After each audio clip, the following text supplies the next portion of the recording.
ಆಷಾಢ ಮಾಸದ 2ನೇ ಶುಕ್ರವಾರದ ಅಂಗವಾಗಿ ಮೈಸೂರಿನ ಚಾಮುಂಡೇಶ್ವರಿ ಬೆಟ್ಟದಲ್ಲಿರುವ ಶ್ರೀ ಚಾಮುಂಡೇಶ್ವರಿ ದೇವಿಗೆ ವಿಶೇಷ ಲಕ್ಷ್ಮಿ ಅಲಂಕಾರ ಮಾಡಲಾಗಿದ್ದು ದೇವಾಲಯದಲ್ಲಿ ಭಕ್ತಿ ಭಾವದ ವಾತಾವರಣ ನಿರ್ಮಾಣವಾಗಿದೆ.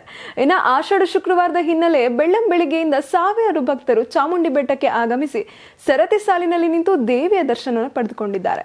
ಇನ್ನು ದೇವಾಲಯವನ್ನ ವಿವಿಧ ಬಗೆಯ ಹೂವಿನ ಅಲಂಕಾರಗಳಿಂದ ಅಲಂಕರಿಸಲಾಗಿದ್ದು ಲಕ್ಷ್ಮಿ ಅಲಂಕಾರದಲ್ಲಿ ತಾಯಿ ಚಾಮುಂಡೇಶ್ವರಿ ಭಕ್ತರಿಗೆ ದರ್ಶನ ನೀಡ್ತಾ ಇದ್ದಾಳೆ. ಇನ್ನು ವಿಶೇಷ ಪೂಜೆ ಅಂಗವಾಗಿ ಅಭಿಷೇಕ, ಕುಂಕುಮಾರ್ಚನೆ ಹಾಗೂ ಮಂಗಳಾರತಿ ನೆರವೇರಿದ ಬಳಿಕ ಭಕ್ತರಿಗೆ ದರ್ಶನಕ್ಕೆ ಅವಕಾಶ ಕಲ್ಪಿಸಲಾಗಿದ್ದು ಆಷಾಢ ಮಾಸದ ಮೊದಲ ಶುಕ್ರವಾರ ತಾಯಿಗೆ ನಾಗಲಕ್ಷ್ಮಿ ಅಲಂಕಾರ ಮಾಡಲಾಗಿತ್ತು. 2ನೇ ಶುಕ್ರವಾರ ಲಕ್ಷ್ಮಿ ಅಲಂಕಾರ ವಿಶೇಷವಾಗಿ ಆಕರ್ಷಣೆಯಾಗ್ತಾ ಇದೆ. ಇನ್ನು ಇದೇ ವೇಳೆ 2000 ವಿಶೇಷ ಪ್ರವೇಶ ಟಿಕೆಟ್ ಪಡೆದ ಭಕ್ತರಿಗೆ ನೇರ ದರ್ಶನ ವ್ಯವಸ್ಥೆಯನ್ನ ಮಾಡಲಾಗಿತ್ತು. ಮುಂಜಾನೆ 5:30ರಿಂದ ಬೆಳಗ್ಗೆ 10 ಗಂಟೆವರೆಗೆ ವಿವಿಐಪಿಗಳಿಗೆ ವಿಶೇಷ ದರ್ಶನಕ್ಕೆ ಅವಕಾಶ ಕಲ್ಪಿಸಲಾಗಿದೆ.